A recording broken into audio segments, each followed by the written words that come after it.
오늘 말씀의 제목은요, 감사하는 삶. 오늘 말씀의 제목은 감사하는 삶에 대해서 우리 함께 말씀을 나누고자 합니다. 오늘 무슨 날인지 아시죠? 오늘은 우리가 1년 중에서 그것도 가장 첫 열매를 드리는 바로 맥주감사 주일이에요. 그래서 우리가 추수감사 주일도 있지만, 추수감사 주일은 뭐죠? 우리가 그동안에 했던 것들 거둬들이는 날이라면 맥주감사 주일은 첫 번째 열매를 하나님께 드리는, 그래서 성경에 보니까 맥주감사 주일을, 맥주감사절을 지키라 라고 출애굽기에서는 이야기하고 있어요. 그만큼 맥주감사절이 참 중요하고 첫 열매를 하나님께 드린다는 것이 얼마나 귀한 것인지. 그래서 오늘 우리가 감사에 대해서 함께 말씀을 나누려고 하는데요, 그 중에서도 제가 오늘 말씀을 준비하면서 예전에 한참 유행이었던 거, 그리고 제가 이거를 항상 우리 성도님에게 함께 이야기를 나누고 싶었던 것 중에 하나가 뭐냐면 마귀의 팔복이라고 있어요.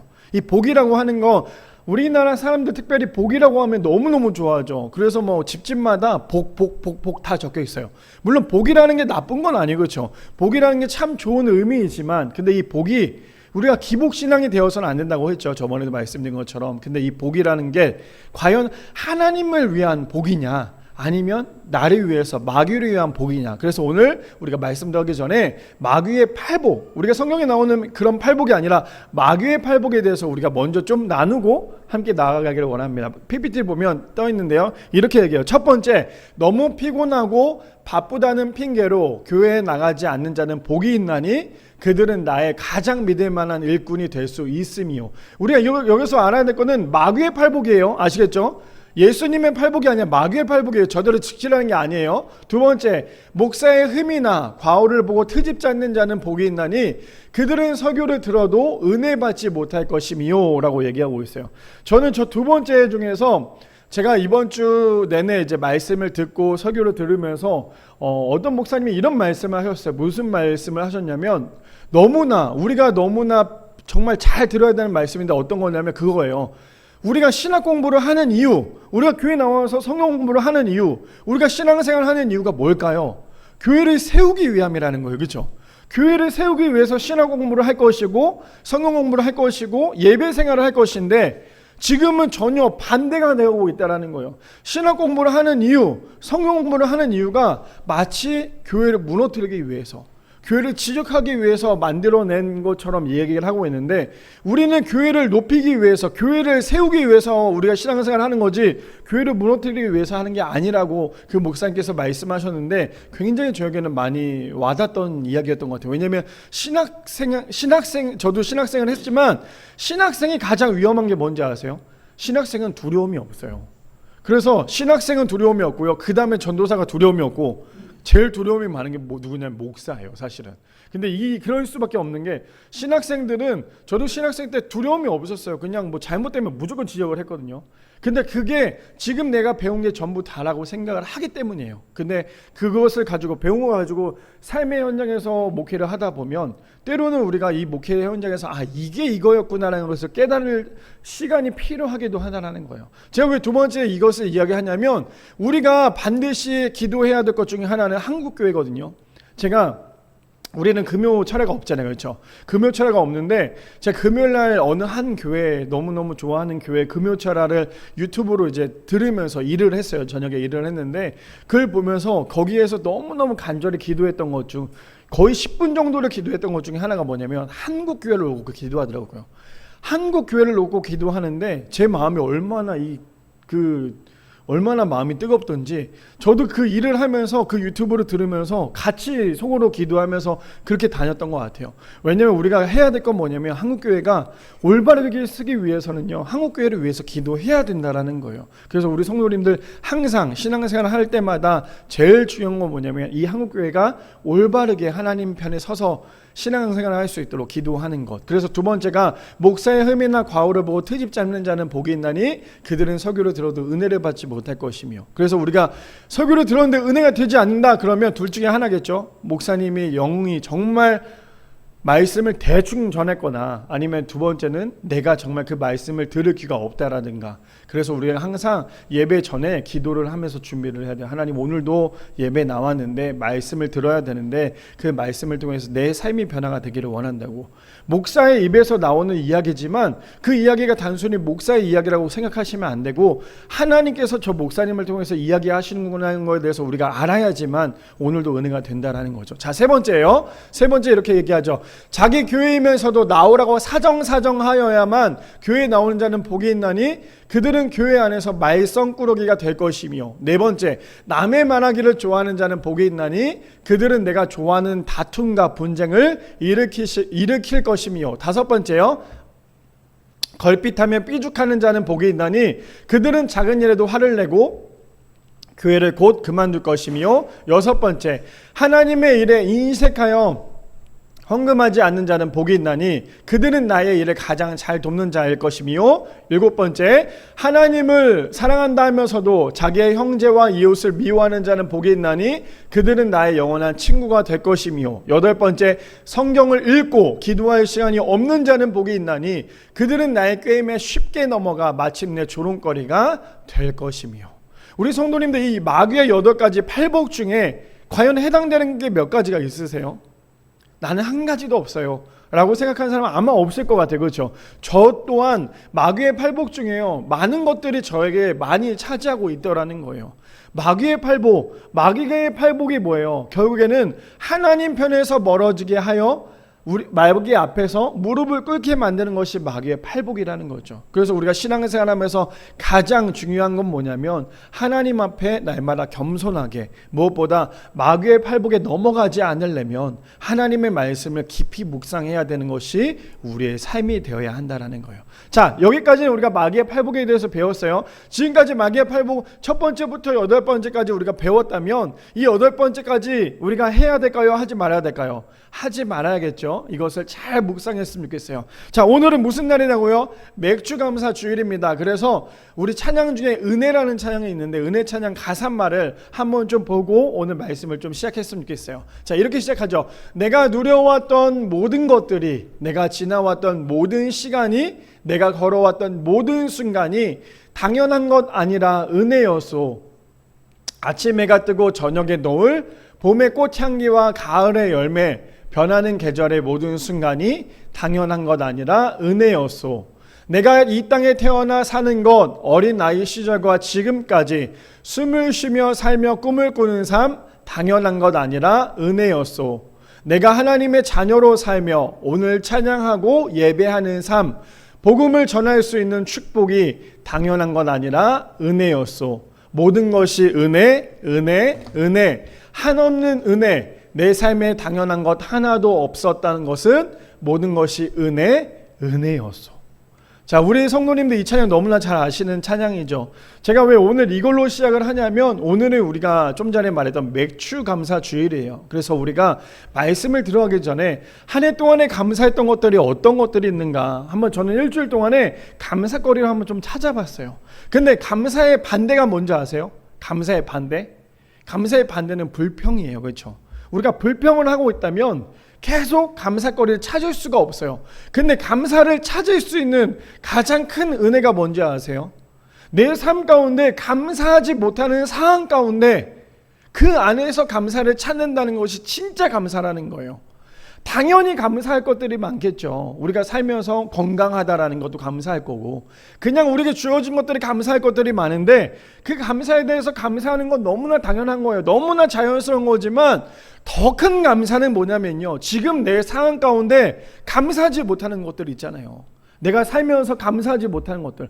와, 이거 내가 어떻게 감사할 수 있지? 아, 이거는 말도 안 돼. 이거는 내가 불평이 나올 수밖에 없어. 화가 나올 수밖에 없어. 이거는 감사가 아니라 이거는 말도 안 되라고 얘기하지만, 근데 그 안에서 그럼에도 불구하고 감사를 찾는 것. 말도 안 되지만, 이거는 진짜 내가 감당할 수 없는 거지만 그 안에서 감사를 찾는 것이 진짜 감사라는 거예요. 감사할 수 없는 상황 가운데서 감사하는 것이 진짜 감사라는 사실을 우리 성도님들 기억하셨으면 좋겠습니다. 자, 그렇다면 우리가 한 해 동안에 2024년도 살아오면서 감사할 것들이 얼마나 많은지 한번 생각을 해보면요, 정말 끊임없는 감사거리들이 있어요. 그렇죠? 저는 그래서 한번 찾아봤어요. 올해 한 해 동안에, 이번 한 주 동안에 감사할 것들이 무엇이 있을까? 그렇다면 그 감사가 어떤 것이 있을까? 첫 열매가 어떤 것이 있을까? 저는 첫 번째로는 미랄교회가 다시금 두 번째 개척이 시작이 되었다는 것이 참 감사한 것 같아요. 사실 이 미랄교회라는 것이 우리 성도님들, 제가 설교 때도 여러 번 말씀드렸지만 2014년도에 의정부에서 이 미랄교회가 시작이 되었어요. 그러다가 이제 재정적으로 어려움이 있었고, 그때는 이제 아이들이 많았는데 그때는 저도 너무 부족했던 것 같아요. 너무너무 부족했던 것 같아요. 제가 살면서 교회가 문을 닫았을 때만큼 가장 힘들었던 적이 없었던 것 같아요. 문을 닫고 난 다음에 거의 6개월 이상 우울증이 올 정도로 되게 많이 힘이 들었어요. 근데 그러면서 다시금 하나님께서 10년이라는 시간 동안에 어쩌면 광야의 길을 다시금 걷게 하셨던 것 같아요. 걸으면서 하나님께서 끊임없이 말씀하셨던 건 뭐냐면, 네가 개척을 했을 때 교회 문을 닫을 수밖에 없었던 가장 큰 원인이 뭔지 알아? 근데 저는 그때 뭘 하나님께 얘기했냐면, 돈이 없었잖아요. 계속 그런 거에 대한 불평이 많았던 것 같아요. 근데 결국에 뭐였냐면, 그 불평 안에서 불평을 찾는 게 아니라 그 안에서 저를 다시 돌아보니까 내가 하나님의 이름으로 열심히 한다고는 하지만 정작 내가 너무 부족했고 하나님의 이름보다 내가 너무 내 이름을 앞서려고 했구나라는 생각이 더 많이 들었던 것 같아요. 그러다 보니까 10년이라는 시간 동안 다시 의정부가 아니라 일산에서 개척을 했을 때 정말 많은 주변 사람들이 말렸죠. 하지 말아라. 그건 너무 힘들 것이다. 물론 지금도 이 시간들이 지나면서 어떠한 생각이 드냐면, 그럼에도 불구하고 하나님께서 이 안에 감사거리가 정말 많은 걸 주셨구나. 우리 성도님들 그거 아세요? 우리가 지금 교회를 개척을 하고 벌써 상반기가 끝나고 하반기가 시작이 되었어요. 오늘은 7월 첫째 주잖아요. 근데 이 시간 한 주 한 주 동안에 예배가 진행되고 있다는 게 아무것도 아닌 것 같지만, 한 주 한 주 예배를 진행되고 있는 거, 제가 한 주 한 주 주보를 만들 때마다, 그 한 주 한 주 주보를 만들 때마다 어떤 생각이 드냐면, 와, 이번 한 주도 하나님께서 예배를 드릴 수 있는 은혜를 주셨구나. 하나님께서 오늘도 미랄교회라는 이 공동체 안에서 함께 예배를 드릴 수 있도록 하나님께서 허락하셨구나라는 것이 얼마나 감사한지 몰라요. 그러면서 그 안에 저에게 하나님께서 주셨던 메시지는 뭐냐면, 그래서 네가 해야 될 건 교만하지 마. 교회는 교만하는 순간 문을 닫아야 돼요. 교회는 하나님의 이름이 아니라 자신의 이름을 드러내는 순간 문을 닫아야 되는 게 교회라는 거예요. 그래서 우리 성도님들 항상 겸손하게, 우리가 하나님 앞에, 우리는 할 수 있는 게 아무것도 없잖아요. 그럼에도 불구하고 우리를 하나님의 자녀로 삼아주셨다는 것, 어쩌면 그게 가장 첫 열매이고 감사거리가 아닐까요? 자, 그렇다면 또 감사거리를 찾아보자면, 우리가 살면서 정말 아무것도 아닌 거지만요, 정말 기가 막힌 건 뭐냐면 아침에 눈을 떴다라는 거예요. 그리고 우리가 지금 코로 숨을 쉬고 있다라는 거, 입으로 말하고 있다라는 거, 눈으로 보고 있다라는 거, 눈으로 옆에 있는 사랑하는 사람들을 보고 있다라는 거, 그리고 우리가 입으로 사랑하는 사람들과 이야기를 하고 있다라는 거, 건강한 두 다리와 두 팔로 우리가 행동을 하고 활동을 하고 있다라는 거. 그럴 때 있죠. 저도 일을 하면서 그런 적이 있었던 것 같아요. 와, 너무 오늘 너무 고되다, 너무 힘들다. 그런데 또 한편으로는 그 안에서 감사를 찾아보니까요, 내가 그래도 이만큼 건강하니까 내가 이 시간까지 일을 할 수 있구나. 건강하지 않고 아프다면 내가 과연 오늘도 일을 할 수 있을까? 근데 오늘도 내가 일을 할 수 있다는 건 하나님께서 내게 건강한 몸을 주셨구나. 그렇다면 우리가 살면서 감사하지 않을 게 없어요. 정말 감사거리가 끊임없이 있다는 거예요. 그래서 우리 성도님들도 살면서 어쩌면 오늘 아침에 눈을 떴을 때 자기 전까지 감사거리 한번 찾아보고 묵상을 해본다면 아마 셀 수 없을 만큼 많을 거예요. 가장 큰 감사가 무엇입니까? 오늘도 살아서 하나님을 예배하고 있다는 거. 그리고 오늘 가장 큰 감사는 무엇이에요? 각자 집에서, 어떤 분들은 서울에서, 어떤 분들은 파주에서, 각자 집에서 오늘도 아무 사고 없이 하나님 전에 나와서 오늘도 함께 찬양하며 예배하고 있다는 거, 이것만큼 큰 감사가 있을까요? 자, 그래서 감사하는 사람에게 은혜는요, 감사하는 순간에, 감사하는 사람에게 은혜는 감사하는 그 순간에 자격 없는 인생에서 누릴 수 있는 인생으로 바뀌었다라는 것, 이게 얼마나 큰 감사인지 몰라요. 바라는 우리 모든 성도님들, 오늘도 우리가 감사하는 삶, 과연 그 감사하는 삶이 어떤 것이냐, 좀 전에 말씀드린 것처럼 감사하는 사람에게 은혜는요, 감사하는 그 순간에 자격 없는 우리에게 누릴 수 있는 은혜가 주어진다라는 것을 누릴 수 있는, 그래서 우리의 모든 상황 가운데 불평불만이 아니라 언제나 감사하며 하나님 앞에 나아가는 우리 모든 성도님들 되시기를 축복합니다. 자, 그렇다면 오늘 주제가 무엇입니까? 감사하는 삶, 과연 이것은 어떤 것이 있는지 우리 함께 세 가지로 은혜를 나누기를 원하는데요. 첫 번째입니다. 예수님 안에서 거하면요, 감사하는 삶을 살 수 있다라는 거예요. 첫 번째로 예수님 안에 거하면 감사하는 삶을 살 수 있다라는 거죠. 우리 본문 골로새서 3장 15절에 보니까 이렇게 시작을 합니다. 그리스도의 평강이 너희 마음을 주장하게 하라. 무슨 말이에요? 예수님의 평안이 너희 마음을 아예 지배하도록 하라라고 얘기하고 있어요. 너희는 평강을 위하여 한 몸으로 부르심을 받았나니 너희는 또한 감사하는 자가 되라 라고 시작을 합니다. 골로새서 3장 15절에 말하는 그리스도의 평강과 감사하는 자가 되라고 하는 이유는 뭐냐면요, 우리의 삶 가운데 우리의 삶은 주님으로부터 우리가 지배받는 삶이 되어야 된다라는 거예요. 그래야지만 우리 안에 평안이 있고요, 우리 안에 주님께서 허락하셨기에 우리가 끊임없는 평안 가운데 살아가야 되는데, 그 안에 우리가 해야 될 건 뭐예요? 바로 감사하는 자가 되라고 얘기를 하고 있다는 거예요. 그렇다면 첫 번째가 무엇이었어요? 예수님 안에 거하면 우리는 끊임없이 감사할 수밖에 없다는 거예요. 왜요? 자, 본문 볼까요? 요한복음 14장 27절에 보니까 이렇게 얘기합니다. 평안을 너에게 끼치노니 곧 나의 평안을 너에게 주노라. 내가 너에게 주는 것은 세상에 주는 것과 같지 아니하니라. 너희는 마음에 근심하지도 말고 두려워하지도 말라. 우리가 아무리 우리 안에 평안함을 찾는다 할지라도요, 그 평안함은 한순간에 무너질 수밖에 없는 거예요. 내가 자꾸만 평안이 있고 평강입니다라고 계속해서 묵상하고 있다 할지라도요, 우리의 인생 가운데 그거 아시죠? 사람이 넘어지는 거, 사람의 길을 가다 넘어질 때 큰 바위 때문에 넘어지진 않아요. 우리가 걸어갈 때 넘어지는 경우 있으세요? 이제는 뭐 잘 안 넘어지시잖아요, 어른이니까. 근데 어린 아이들을 보면, 저도 넘어질 때 보면요, 우리가 넘어지는 이유가 뭐예요? 큰 바위, 내 앞에 놓여져 있는 큰 바위 때문에 넘어지지 않아요. 작은 돌 때문에, 돌뿌리 때문에 우리가 거기에 걸려서 넘어진 경우가 있다라는 거예요. 그런데 우리가 아무리 넘어지지 않으려고 조심해도 우리는 넘어질 수밖에 없는 인생이지만, 주님께서 오늘 우리에게 뭐라고 말씀하세요? 평안을 너에게 끼치노니 곧 나의 평안을 너에게 준대요. 누구의 평안을요? 예수님의 평안을 너에게 주는데, 그 평안은 어떤 평안이냐면요, 너에게 주는 평안은 세상에 주는 것과 비교할 수 없대요. 세상에 주는 것과 비교할 수 없는 그 평안을 누가 주신대요? 예수님이 오늘도 우리의 삶 가운데 주신다고 말씀하세요. 그러니까 우리에게 말씀하신 건 무엇이었어요? 그러니 너희는 마음에 근심하지도 말고 두려워하지도 말라. 왜요? 주님이 주시는 평안은 근심할 필요가 없기 때문이에요. 그뿐 아닙니다. 요한복음 16장 33절에 또 이렇게 말씀하시죠. 이것을 너에게 이르는 것은 너희로 내 안에 평안을 누리게 하려 함이니라. 세상에서는 너희가 환난을 당하나 담대하라. 네가 세상을 이기었노라. 저는 이 말씀이 얼마나 귀한지 몰라요.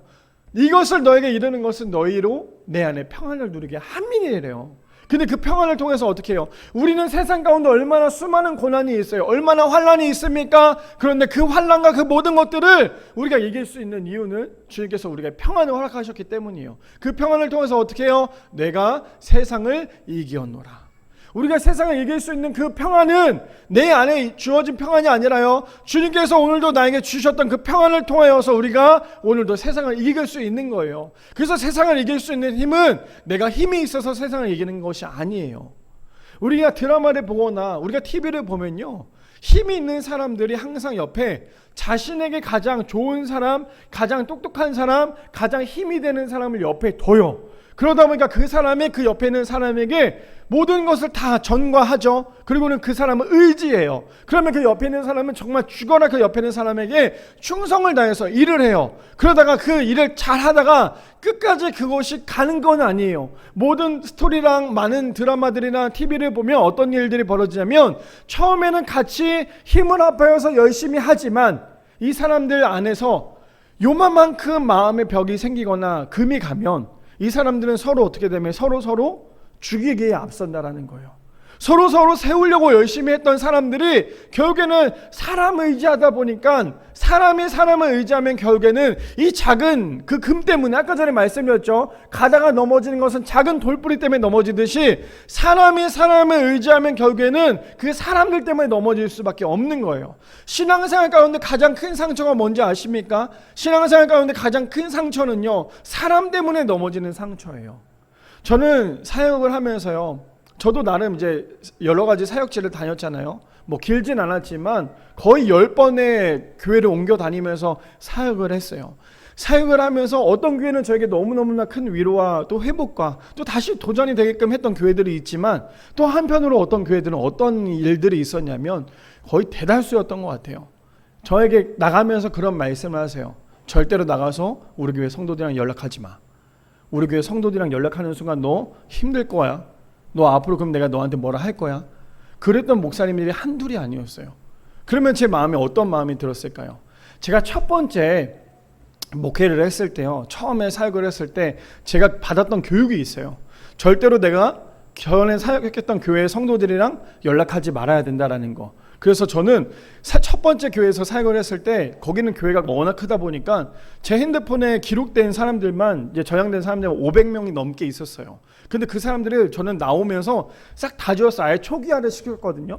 그러면서 다시 목회를 하고 사역을 하고 돌아다니면서 사역을 하면서 계속 저는 그렇게 배워왔어요. 근데 그렇게 배워오다 보니까 어떤 일들이 벌어지냐면 성도님들에게는 주지 말아야 될 큰 상처를 주더라는 거예요. 어떤 거냐? 저는 나와서 제가 배웠던 건 그거기 때문에 나는 나와서 그 전에 있었던 교회 성도님에 연락을 안 했어요. 연락이 와도 연락을 받지 않았어요. 그랬더니 어떤 성도님이 제가 너무너무나 귀하게 생각했던 사랑했던 권사님 한 분이 돌아가셨어요. 근데 그 권사님이 돌아가셨는데 제가 그 권사님 장례식장을 가보지를 못했어요. 왜냐하면 저는 나온 성도님들의 연락처를 받지 않았기 때문에. 그러다 보니까 제가 사역을 하면서, 근데 희한한 건 뭔지 아세요?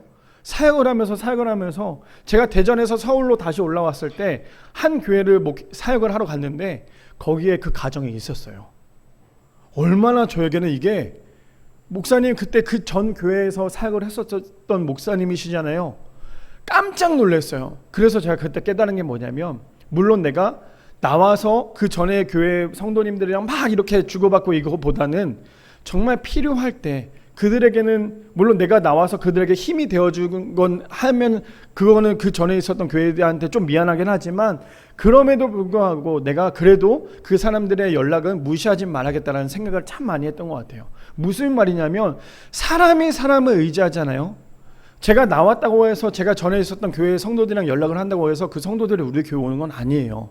하물며 오고 싶다고 했던 분들, 제가 처음에 개척을 한다고 했을 때 정말 놀랐던 건 뭔지 아세요? 제가 개척을 한다고 했을 때요, 정말 많은 성도들이 저한테 다 뭐라고 얘기했냐면, 목사님 제가 거기에 최소한의 예배 한 번은 드리고 싶어요. 내가 우리 교회에서 일부 예배를 드리고요, 제가 그 교회 가서 11시 예배를 드리고 싶어요. 그래도 될까요? 그랬던 성도님들이 정말 많았어요. 그러면 어쩌면 저에게는 개척 초기이기 때문에 그런 성도님들이 오신다고 하면 저게 얼마나 힘이 되겠어요. 지금 여기 앉아 계신 우리 성도님들에게도 너무나 힘이 되는데 여기 한두 분 더 앉아 있으면 얼마나 힘이 되겠어요. 근데 제가 뭐라고 말씀드렸는지 아세요? 그러지 마세요. 그거는 그 교회도 우리 교회도 예의는 아닌 것 같아요. 내가 섬기고 있는 교회에 최선을 다하세요. 그게 진짜 크리스찬의 모습이에요. 저는 이렇게 말씀을 드렸어요. 이게 진짜 교회의 모습이기도 하고요. 그런데 사역을 하면서 그런 말들로 인하여서 저도 참 많은 상처를 받았어요. 그런 상처를 받다가 어저께 이제 저희 아내에게 그런 얘기를 했어요. 내가 이 이야기가 아직도 떠나지 않아. 그래서 내가 아직도 이 마음이 참 힘들었던 것 같아. 그랬더니 저희 아내가 뭐라고 얘기했는지 아세요? 딱 한마디 했어요. 아, 그랬구나. 우리 아내는 이런 말도 안 해요. 아, 그랬구나. 이렇게 위로하지도 않아. 뭐라고 얘기하냐면 잊어. 끝. 근데 그 답이에요. 그게 정답이거든요. 있는 거예요. 내가 자꾸만 내 안에 그런 상처들이 들어오잖아요. 있는 거예요. 왜 잊어야 될까요? 우리가 주님을 의지하지 않고 사람을 의지하면요, 잊지 못해요. 근데 그 잊지 못한 것 때문에 자꾸 내 안에 악을 만들고 죄를 만들어요. 그러다 보니까 어떻게 해야 돼요? 그걸로 인해서 내가 자꾸만 상처가 되는 거예요. 근데 오늘 본문에 뭐라고 말씀하세요? 주님이 주시는 평안은 세상이 주는 평안과 다르다고 말씀하세요. 그래서 주님이 주신 그 평안으로 인하여서 딱 한마디였던 것 같아요. 저는 솔직히 되게 섭섭했어요. 뭐 다른 얘기를 좀 나한테 해줄 줄 알았거든요. 근데 저희 아내의 성격상 그렇지 않아요. 딱 얘기를 하면 딱 한마디 하더라고요. 잊어. 와, 저는 이 이야기를 듣는데 얼마나 속으로 그 있는 게 쉬운지 아냐? 그 생각을 했지만 그걸 계속 묵상을 하다가 오늘 메시지를 전하기 위해서 그 메시지까지 계속 묵상을 하다가 어떤 생각이 들었냐면 그 잊어라는 말이 사람 의지하지 말고 주님이 주시는 그 평안을 의지해야 돼. 그게 정답이야. 저는 그렇게 메시지가 들리더라고요. 우리 성도님들 오늘 말씀처럼 우리가 살면서 얼마나 사람들에게 상처를 많이 받아요. 세상에서 가장 무서운 것이 뭔지 아세요? 막 TV에도 그런 얘기 하잖아요. 귀신이 무섭다. 귀신은 무섭지 않아요. 귀신은 물리치는 존재잖아요. 근데 가장 무서운 존재는요, 사람이에요. 근데 사람에게 상처받지 않으려면요, 오늘도 우리에게 주님이 주신 그 평안을 끊임없이 누리셔야 돼요. 그 평안 가운데 사셔야 돼요. 그래야지만 어떻게 해야 돼요? 내가 세상을 이기었노라가 될 수 있다라는 거예요. 하박국 3장 17절에서 18절 말씀해 보니까 이렇게 얘기합니다. 비록이에요. 잘 들으셔야 돼요. 비록이라는 말이 왜 나왔는지, 비록 무화과 나무가 무성하지 못하며 포도나무에 열매가 없으며 감람나무에 소출이 없으며 밭에 먹을 것이 없으며 우리의 양이 없으며 외양간에 소가 없을지라도, 저게 말하고 있는 게 뭐예요? 없으며 못하며 없을지라도. 지금 얘기하는 건 뭐예요? 아무것도 없대요. 뭐가요? 비록 아무것도 없다 할지라도. 우리 성도님들 17절 말씀 쉬운 거 아니에요? 17절 말씀 그냥 하박국 17절 찬양이구나, 무화과 나무, 이런 찬양의 개념이 아니라요. 저 17절은 그냥 내 인생에 아무것도 없는 거예요. 우리가 살아가면서 없다라는 게 얼마나 서러운지 아세요? 우리가 살면서 돈이 없어 얼마나 서러워요. 건강이 없어 얼마나 서러워요. 우리가 서러운 것들이 엄청 많죠. 근데 지금 하박국 선지자는 뭐라고 얘기하냐면 비록 못하며 없고 없을지라도. 그런데 그가 의지했던 건 뭐냐면 18절에 나는 여호와로 말미암아 즐거워하며 나의 구원의 하나님으로 말미암아 기뻐하리로다. 지금 하박국 선지자는 아무것도 없다 할지라도 그럼에도 불구하고 뭐라고 말해요? 나는 여호와로 말미암아 즐거워하고 나의 구원의 하나님으로 말미암아 기뻐하리로다. 예수님 안에 거하는 사람은요, 감사가 넘칠 수밖에 없는 이유는 지금 내 상황 가운데 주어진 그 상황을 바라보는 게 아니라 여전히 나를 통하여 일하시는 그 하나님으로 인하여서 나는 기뻐하고 즐거워할 수 있다는 거예요. 그렇다면 우리 성도님들의 삶이 결코 우울한 삶은 아니에요. 우리 성도님들의 삶이 결코 불행한 삶이 아니라는 거예요. 제가 요즘에 일을 하잖아요. 일을 하면서, 요즘도 아니죠, 개척을 하면서 지금까지 계속 일을 했잖아요. 일을 하면서 정말 안타깝게 보시는 분들이 참 많아요. 일을 하면서요, 어떤 사람에게 막 이런저런 얘기를 나누다 보면 저한테 교회 다니시는 거 아니냐고, 그럼 전 목사라고 막 얘기를 해요. 저는 목사라는 거 숨기지 않거든요. 왜냐면 제가 숨긴다는 건 제가 당당하지 못한다는 거잖아요. 근데 저는 되게 당당하게 일을 해요. 뭐 사실 일이 어떤 일을 하는 게 중요한 게 한 게 아니잖아요. 내 마음이 중요한 거잖아요. 그런데 일을 할 때마다 어떤 분들이 참 저를 안타까운 모습으로 보는 경우도 많아요.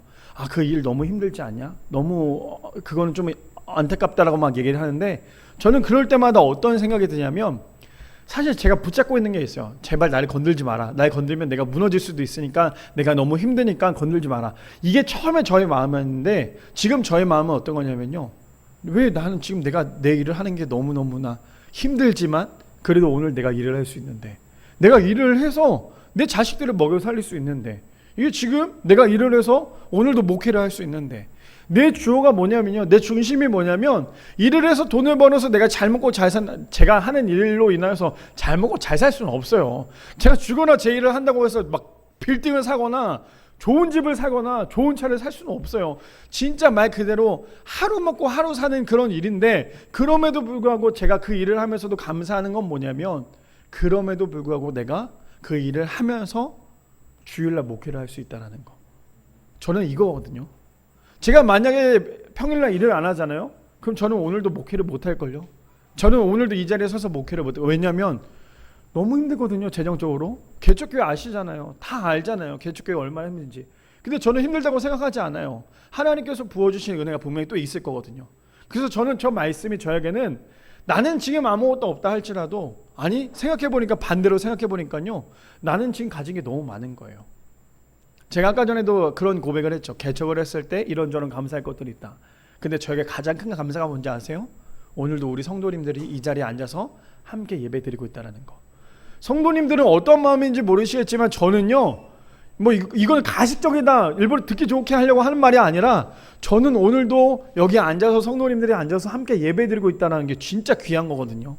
제가 예전에 의정부에 있을 때 그때는 어땠냐면, 저희 아내랑 저랑 둘이서 예배를 드릴 때가 참 많았어요.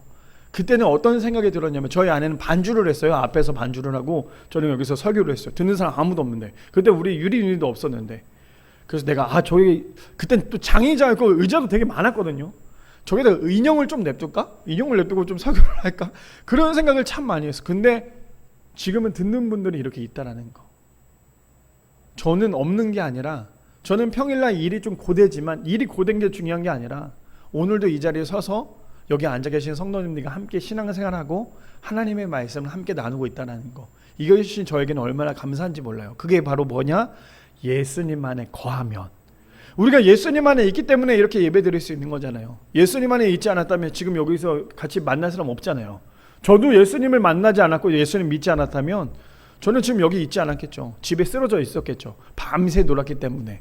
근데 우리가 주님을 만나고 주님 안에 있는 하나의 공동체이기 때문에 오늘도 이 자리에 있다는 게 얼마나 감사한지 모른다는 거. 그래서 우리 성도님들, 비록 아무것도 없다 할지라도 하나님으로 인하여 즐거워하고 기뻐하시고, 또 15절의 말씀처럼 주님이 주시는 그 평강으로 인하여서 우리 또한 감사하는 자가 될 수 있는 우리 모든 성도님들 되시기를 축복합니다. 두 번째입니다. 두 번째는요, 말씀 안에 거하면 감사를 전염시킬 수 있다라는 거예요. 두 번째, 말씀 안에 거하면요, 감사를 전염시킬 수 있습니다. 우리 골로새서 3장 16절 말씀 볼까요? 그리스도의 말씀이 너희 속에 풍성히 거하여, 어떤 게요? 하나님의 말씀이 우리 안에 풍성히 거하면요, 모든 지혜로 피차 가르치며 권면하고 시와 찬송과 신령한 노래를 부르며 감사하는 마음으로 하나님을 찬양하고 라고 얘기하고 있어요. 저 말씀이 무엇입니까? 신앙 안에서, 공동체 안에서 우리 모두 하나가 되어서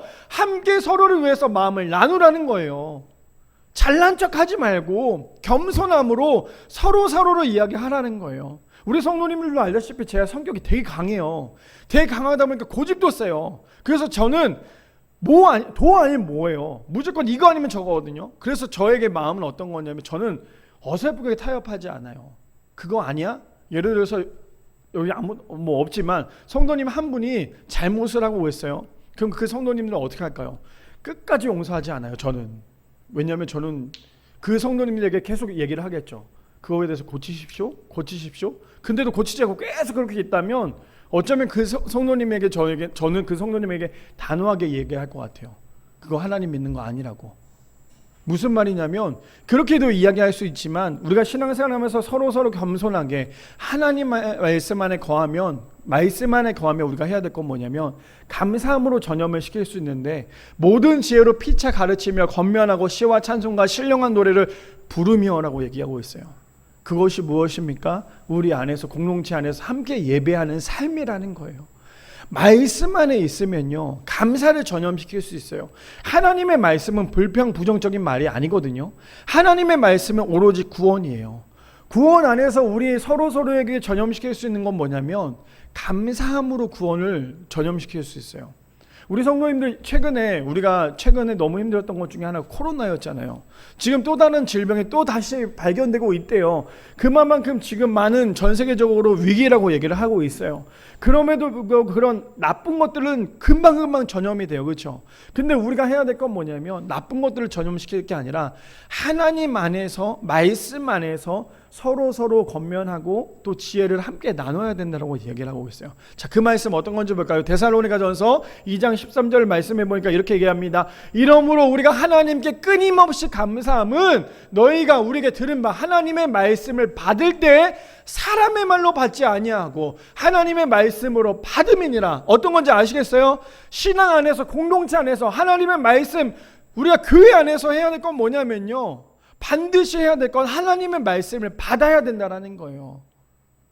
사람의 생각으로 사람의 말로 받으면 그 말이 굉장히 안이 꽂게 들어요. 그러다 보니까 교만할 수밖에 없어요. 그런데 사람의 말이 아니라 하나님의 말씀으로 받음이니 진실로 그러하도다. 이 말씀이 또한 너희 믿는 자 가운데서 역사하느니라.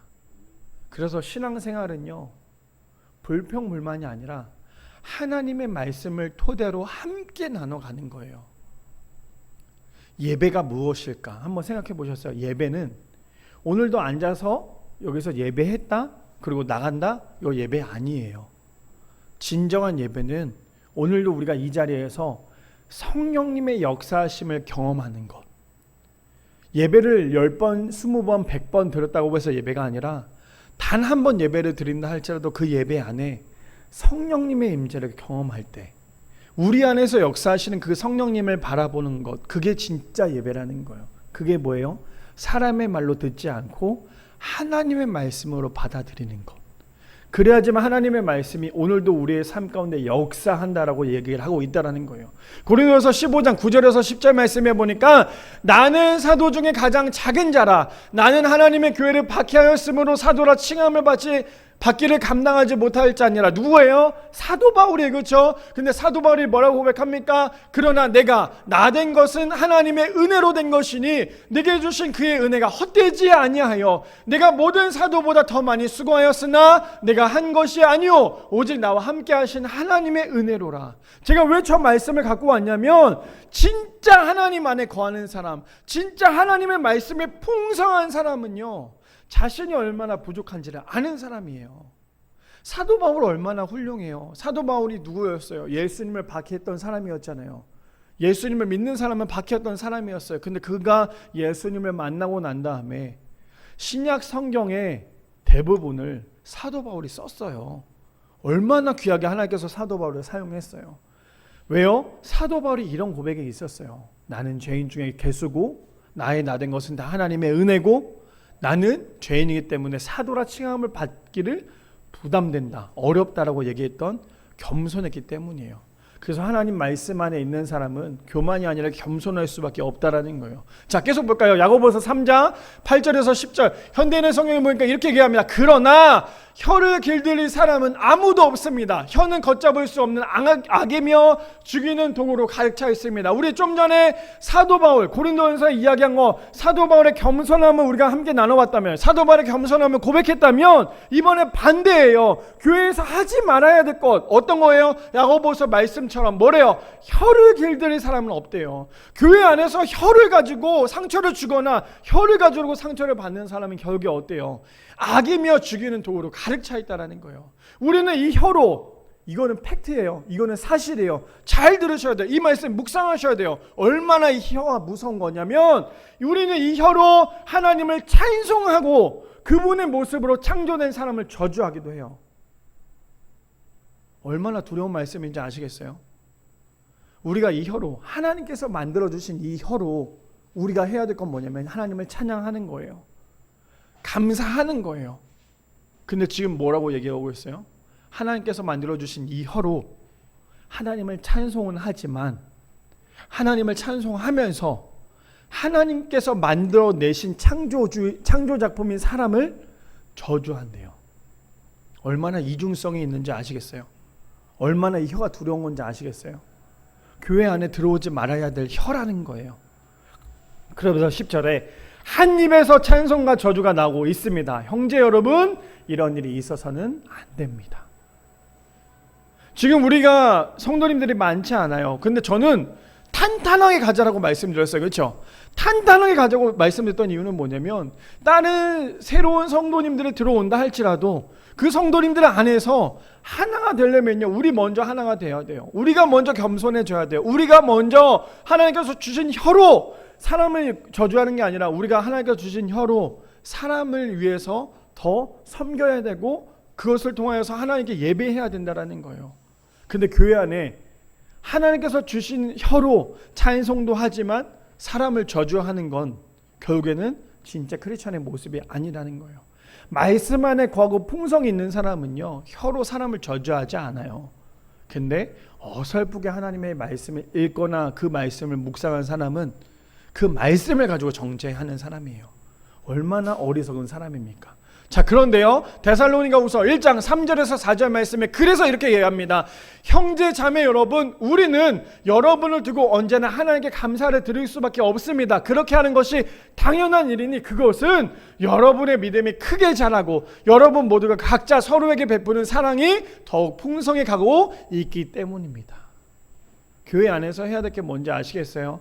하나님의 말씀 안에 풍성히 거하는 사람은 해야 할 것은 서로가 서로를 위해서, 서로의 믿음을 위해서 서로 격려해주고 서로를 축복해주는 것이야말로 진정한 감사의 삶을 살아가는 삶이라는 거예요.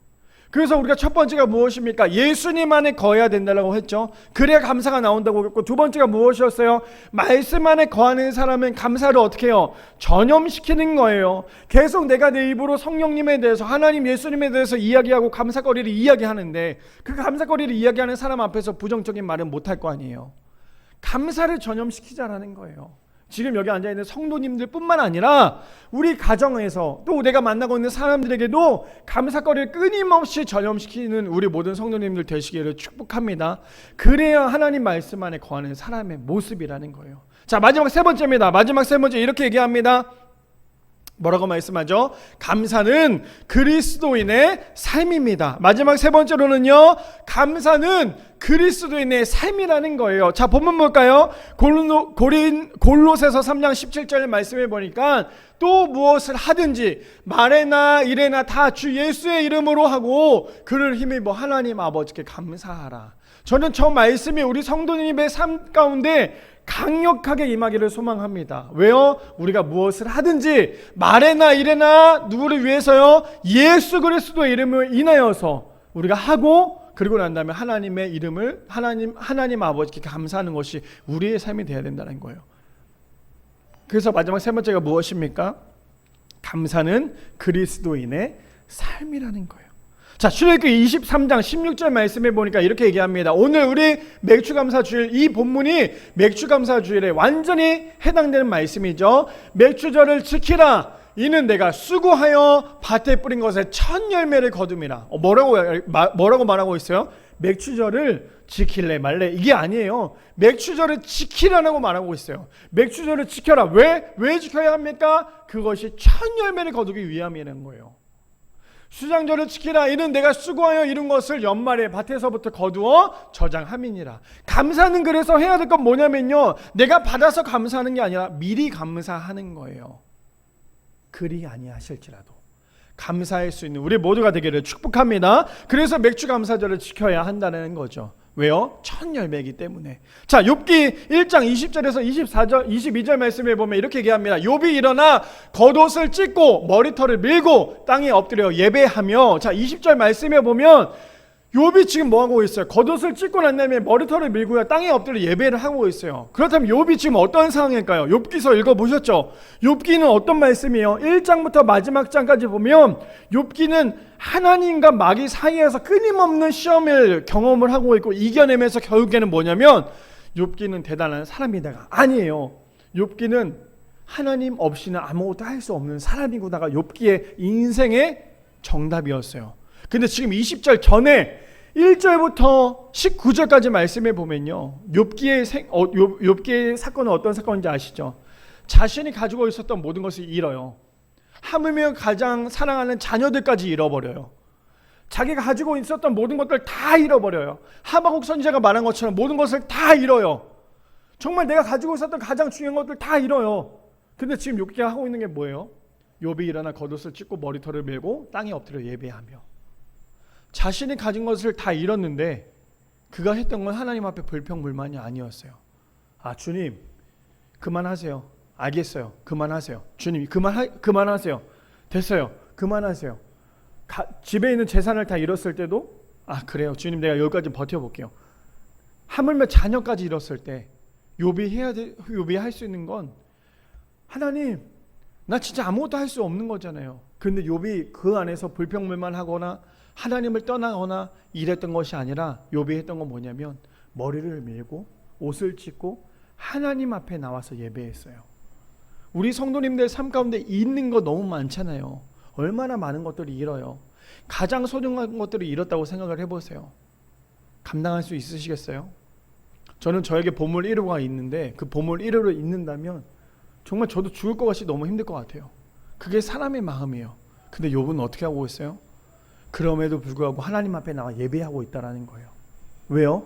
욥의 중심은 마귀가 얘기해요. 하나님한테 하나님의 사람인 이 욥을 내가 시험해도 되겠습니까? 근데 하나님께서 뭐라 말씀하세요? 시험해봐. 저는 이것도 대단했던 것 같아요. 진짜 하나님께서 욥을 믿었기 때문인 것도 있겠죠. 근데 시험해봤더니 욥에 있었던 전 재산을 다 잃게 만들어요. 그러고 난 다음에 욥이 다시 하나님을 찾아와서 예배하죠. 근데 기가 막힌 거 21절에 이런 고백을 합니다.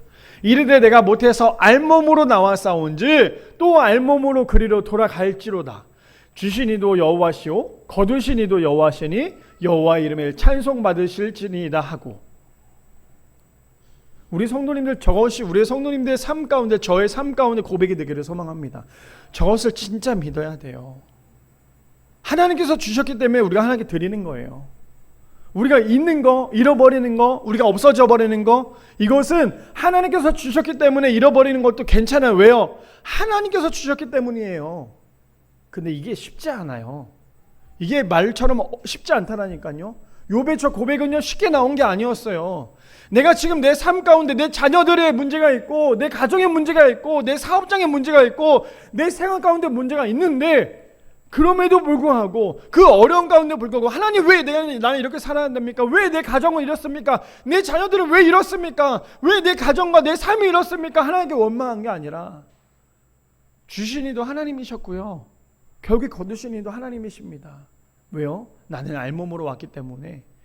알몸으로 왔는데 알몸으로 온 사람이 이만큼 살아가고 있다는 거 하나님의 은혜 아닙니까? 그러면서 22절에 이렇게 얘기하죠. 이 모든 일에 욥이 범죄하지 아니하고. 성도님들 범죄하지 않으실 수 있으세요? 저는 범죄했을 것 같아요. 내 가장 좋은 걸 뺏어 간다면. 범죄하지 아니하고 하나님을 향하여 원망도 하지 않았대요. 이게 욥의 신앙이었어요. 우리 성도님들의 삶 가운데 주신 이도 하나님이시고 가져가신 이도 하나님이시고 우리가 범죄하지 아니하고 하나님 앞에 원망하지도 아니하는 우리 모두가 되기를 축복합니다. 고린도전서 10장 31절에 보니까 그런즉 너희는 먹든지 마시든지 무엇을 하든지 다 하나님의 영광을 위하여 하라. 우리의 삶의 인생에 가장 중요한 거죠. 우리가 해야 될 건 하나님의 영광을 위하여 해야 된다는 거. 마지막입니다. 데살로니가전서 5장 18절 말씀 이렇게 얘기합니다. 뭐라고 말할까요? 범사에 감사하라. 이것이 그리스도 예수 안에서 너희를 향하신 하나님의 뜻이니라. 범사에 감사하래요. 우리의 인생 가운데 날마다 감사하래요. 왜 감사해야 합니까?